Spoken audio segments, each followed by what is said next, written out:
नमस्कार. अजूनही शौर्य हॉस्पिटलमध्ये निश्चित पडलेला असतो. काही केल्या तो शुद्धीवर येत नाहीये.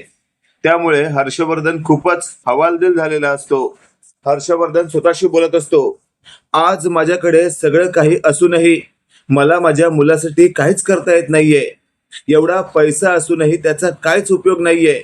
आणि अशातच कुमुदिनी हर्षवर्धनला म्हणत असते, हर्षवर्धन, मला तुझ्या मनाची अवस्था समजते, पण जरा धीर धर. मी सांगते तुला, सगळं काही नीट होईल. शौर्य शुद्धीवर सुद्धा येईल. हे वाक्य ऐकल्यावर हर्षवर्धन म्हणत असतो, आईसाहेब, आईसाहेब कधी येणार पण शौर्य शुद्धीवर? त्यावर कुमुदिनी म्हणत असते, येणार. मी सांगते ना, फक्त हिम्मत हरू नकोस. हे वाक्य ऐकल्यावर हर्षवर्धन मनातल्या मनात म्हणत असतो, आईसाहेब, तीच तर मी हरतोय. मला हिम्मत नाही धरता येत आता. स्वतःच्या मुलाला अशा अवस्थेत नाही पाहता येत. इकडे आपण पाहतोय आता सगळ्यांची नजर चुकवत ऊर्जा शौर्यजवळ गेलेली असते आणि निश्चित पडलेल्या शौर्याला ऊर्जा म्हणत असते, शौर्य, शौर्य उठ ना. काय अवस्था करून घेतलीस तू स्वतःची. काय गरज काय होती तुला असं मला मध्ये पडून वाचवायची. मला लागणारी गोळी तू स्वतःवर झेललीस. काय गरज होती शौर्य तुला. शौर्य उठ ना. मी तुला अशा अवस्थेत नाही पाहू शकत. असं सतत ऊर्जा शौर्याला बोलत असते. आणि त्याच दरम्यान ऊर्जाचा एक अश्रू शौर्याच्या हातावर पडतो आणि जणू शौर्याच्या अंगात वेगळीच ऊर्जा संचारते आणि थेट शौर्य हा जागा होतो आणि थेट समोर असलेल्या ऊर्जाला पाहतो. ऊर्जा शौर्याला पाहते. शौर्य हा शुद्धीवर आला आहे आणि तेवढ्यात शौर्याला ऊर्जा बोलू लागते, बोल ना, बोल शौर्य. काय गरज होती तुला मध्ये पडायची आणि काय अवस्था करून घेतलीस तू स्वतःची. मी तुला अशा अवस्थेत नाही पाहू शकत. मी आतापर्यंत काही बोलले नाही, पण शौर्य खरंच माझंही तुझ्यावर तितकंच प्रेम आहे. हे वाक्य ऐकल्यावर आता शौर्य म्हणत असतो, ऊर्जा, ऊर्जा, मला हेच ऐकायचं होतं. पण एक गोष्ट लक्षात ठेव, मी तुला फसवलेली नाहीये. माझंही तुझ्यावर खरं प्रेम आहे. फक्त मला तुला मिळवायचं होतं म्हणून तुला मी माझं खरं नाव आणि खरी ओळख सांगितली नव्हती. हे वाक्य ऐकल्यावर ऊर्जा म्हणत असते, पण एक गोष्ट सांगू का, मी तुला कितीही नाही म्हटलं तरी मी तुझा विचार करते, कारण माझं तुझ्यावर खरं प्रेम आहे शौर्य. तेवढंच आपण पाहतोय हर्षवर्धन आता त्या रूम मध्ये आलेला असतो आणि हर्षवर्धनने शौर्याला शुद्धीवर आलेलं पाहिलेलं असतं. हर्षवर्धन लगेचच बोलू लागतो, ऊर्जा, ऊर्जा, काय करतेस तू या ठिकाणी. तू इथे आलीच कशी. हिम्मत कशी झाली तुझी या ठिकाणी यायची. पहिल्यांदा या ठिकाणाहून बाहेर हो. कशी आलीस तू इकडे हेच मला कळत नाही. चल आत्ताच्या आत्ता निघ इथून. त्यावर शौर्य म्हणत असतो, डॅड, अहो डॅड, असं का वागताय तुम्ही. थांबा जरा प्लीज, असं वागू नका. ऊर्जाला उलट सुलट बोलू नका. तिला कुठेही जायला सांगू नका. तेवढं आपण पाहतोय हर्षवर्धन म्हणत असतात, असं का वागतोयस तू शौर्य. सगळं हिच्यामुळेच झालंय. तुला कळत नाहीये का, आज तुझी जी अवस्था आहे ती या मुलीमुळे. तेवढ्यात आपण पाहतोय शौर्य म्हणत असतो, डॅड, मान्य आहे मला तुम्ही जे म्हणताय ते, पण आता मी शुद्धीवर आलोय, ते पण याच मुलीमुळे. असं तुम्हाला वाटत नाहीये का. कारण तुम्ही मगाचपासून माझ्या जवळ असालच ना, तेव्हा मी आलो शुद्धीवर. नाही ना. मग मग तुम्ही ऊर्जाला उलट सुलट का बोलताय. उलट तुम्हाला तिचे आभार मानायला हवेत. अशातच आता हर्षवर्धन म्हणत असतो, शौर्य तू गप्प बस. काही गोष्टी तुला कळत नाहीत. आणि तेवढ्यात आपण पाहतोय तिथे हर्षवर्धनने ऊर्जाचा हात धरलेला असतो आणि हर्षवर्धन म्हणत असतो, नाही, नाही ऐकणार शौर्य मी तुझं. आणि तेवढ्यात हर्षवर्धनने ऊर्जाचा हात धरलेला असतो आणि हर्षवर्धन तिला फरफटत त्या ठिकाणाहून बाहेर काढत असतो. तेवढ्यात तिथे कुमुदिनी आलेली असते. कुमुदिनीने हर्षवर्धनला थांबवलेलं असतं. कुमुदिनी म्हणत असते, काय करतोयस तू हर्षवर्धन. असं वागून काय सिद्ध करायचंय तुला. अरे जरा तरी विचार कर.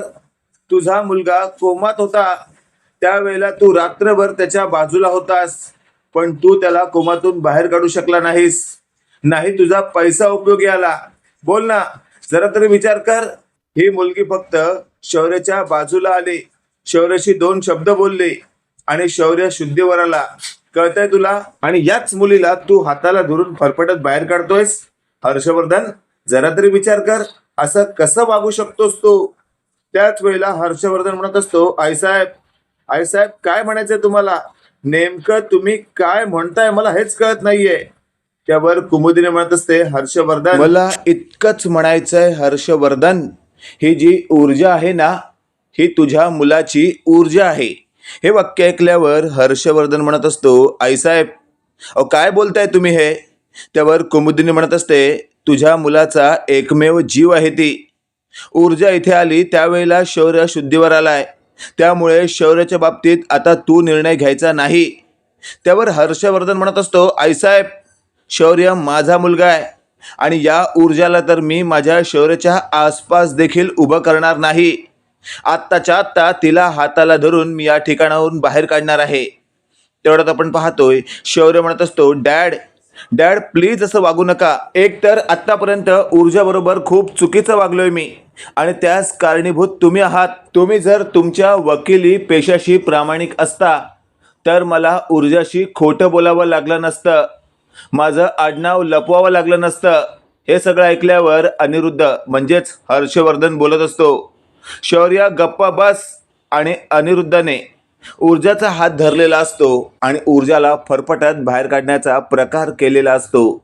तेवढ्यात कुमुदिनीला सहन होत नाही आणि कुमुदिनी लगेचच ऊर्जाचा हात हर्षवर्धनच्या हातातून सोडवते आणि साटकन सगळ्यांसमोर हर्षवर्धनचं थोबाड फोडते.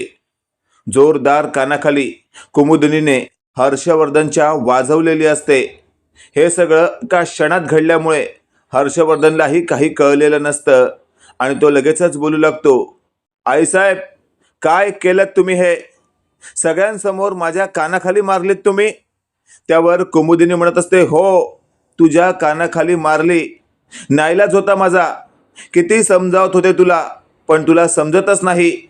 अरे आज तुझा मुलगा कोमातून बाहेर आला आहे, त्याचं श्रेय फक्त आणि फक्त या ऊर्जाला जातं. तिचे आभार मानायचे सोडून तू तिला फरफटत हॉस्पिटलमधून बाहेर काढतोयस. तुला तुझा मुलगा परत एकदा कोमामध्ये गेलेला हवाय का? बघ, विचार कर. हे सगळं ऐकल्यावर हर्षवर्धन एकदमच अवाक झालेला असतो आणि क्षणभर तो एकदम गप्प झालेला असतो. तेवढ्यात आपण पाहतोय आता आदित्य हा पुढे येतो आणि स्वतःच्या वडिलांना म्हणजे हर्षवर्धनला सावरण्याचा प्रयत्न करत असतो. त्यावेळेला हर्षवर्धनने आदित्यला बाजूला केलेलं असतं आणि हर्षवर्धन बोलू लागतो, बाजूला व्हा, मला कोणाशीच काही बोलायचं नाहीये. आणि हर्षवर्धन तिथून बाहेर पडतो. तेवढ्यात आपण पाहतोय आता शौर्य थेट कुमुदिनीला म्हणत असतो, आजी प्लीज स्वतःला सावर. त्यावर कुमुदिनी म्हणत असते, शौर्य, मी ठीक आहे, मी खंबीर आहे.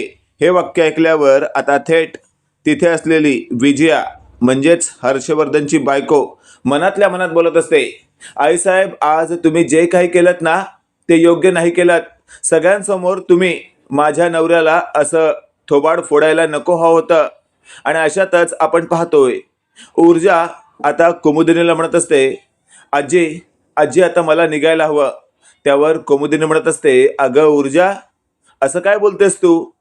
तुझ्या शौर्याला शुद्धीवर आणण्याचं काम तू केलंयस आणि तू कुठे निघालीस? त्यावर शौर्य म्हणत असतो, ऊर्जा थांब ना प्लीज. आणि अशातच आपण पाहतोय शौर्याच्या एका वाक्याने ऊर्जा तात्काळ तिथेच थांबलेली असते. जणू ऊर्जा मनातल्या मनात हेच म्हणत होती की प्लीज शौर्य, मला इथे थांबण्यासाठी आग्रह कर. आणि तोच आग्रह शौर्याने केलेला असतो. अशातच आपण पाहतोय विजया पुढे येते आणि शौर्याला म्हणत असते, शौर्य बाळा, कसा आहेस तू? का का असा आम्हा सगळ्यांना घाबरवतोयस तू? असा पुन्हा प्रकार करू नकोस. त्यावेळेला थेट आता ऊर्जाने शौर्याचा हात हातात घेतलेला असतो. तो हात विजया सोडवण्याचा प्रयत्न करते, पण काही केल्या शौर्य तो हात सुटू देत नसतो. आणि अशातच आपण पाहतोय विजया म्हणत असते, आदित्य, आत्ताच्या आत्ता या ऊर्जाला माझ्या मुलाचा हात सोडायला सांग. त्यावर कुमुदिनी म्हणत असते, विजया, तू पण तुझ्या नवऱ्याच्या पावलावर पाऊल ठेवतेस. अगं जरा तरी विचार कर, जे डॉक्टरांना शक्य नव्हतं ते तुझ्या या भावी सुनेने करून दाखवलं. हे वाक्य ऐकल्यावर विजया म्हणत असते, आईसाहेब, तुम्ही हिला आपल्या घरातील भावी सून मानताय, पण मी नाही. मी हिला माझ्या घरची सून मानू शकत नाही, कारण माझ्या नवऱ्याला हिचं नाव घेतलेलंही अजिबात आवडत नाही. त्या मुलीला मी माझ्या घरात स्थान कशी काय देऊ शकते? त्यावर कुमुदिनी म्हणत असते, माझं म्हणणं एवढं मनाला लावून घेऊ नकोस.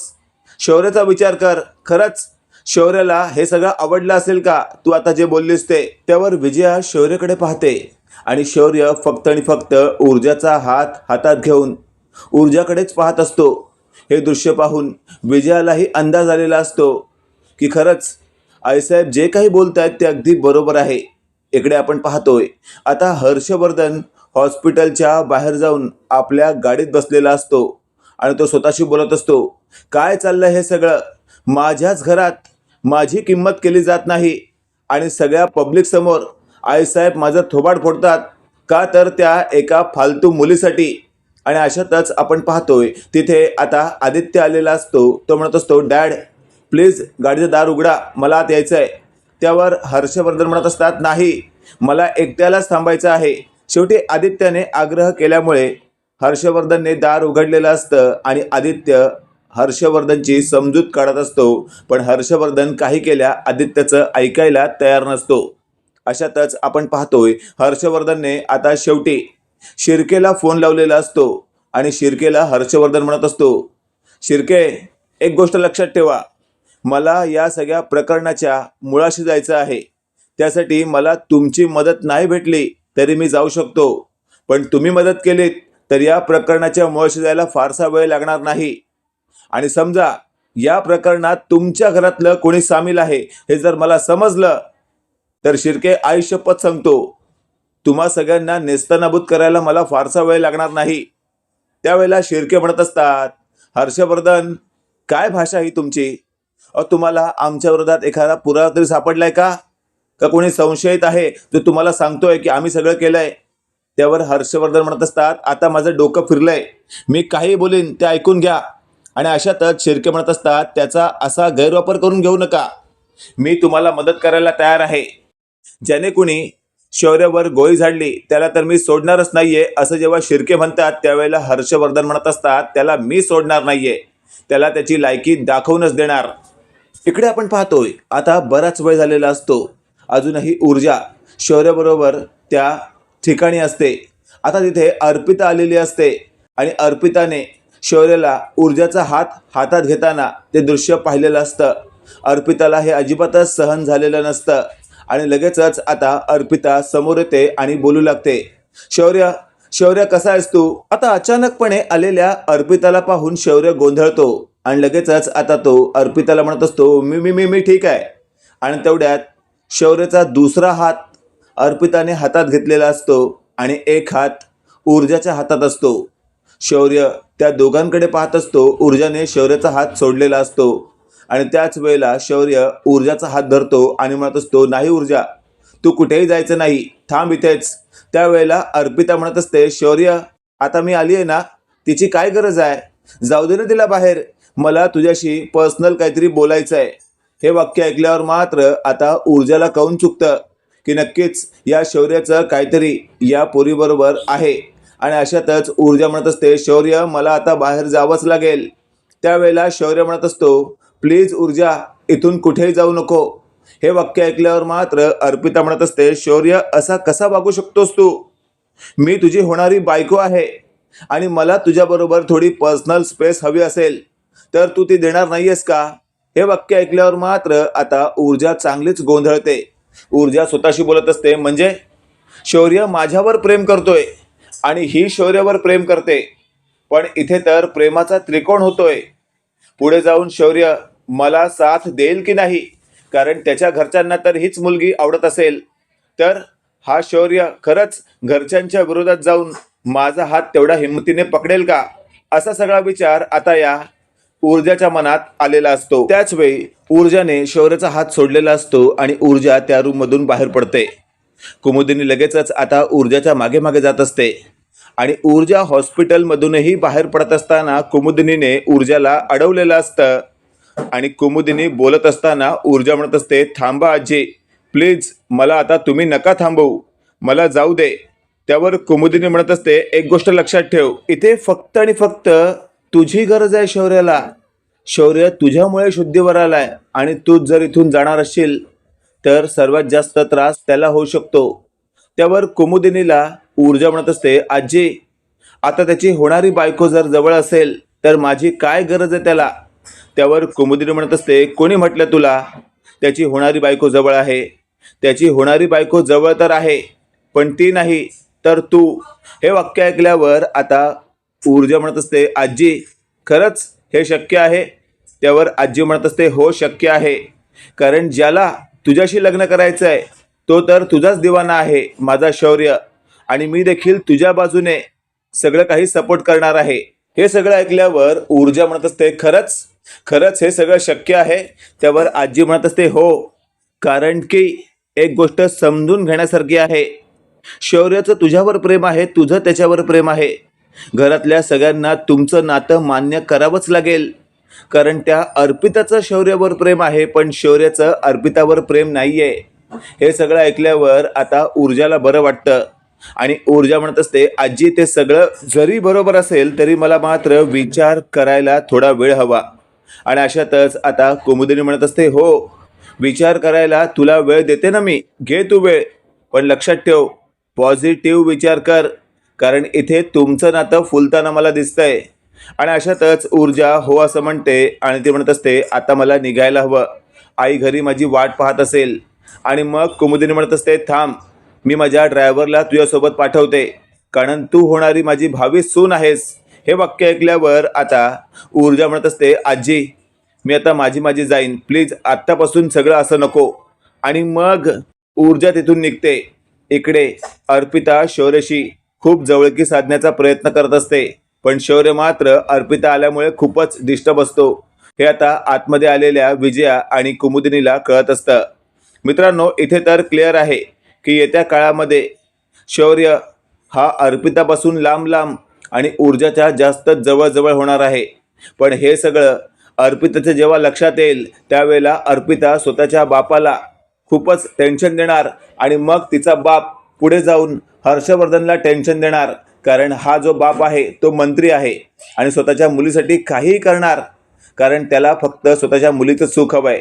बाकी तुम्हाला आजचा भाग कसा वाटला कमेंट करून नक्की कळवा आणि असेच नवनवीन अपडेट पाहण्यासाठी व्हिडिओला लाईक आणि चॅनलला नक्की सबस्क्राईब करा.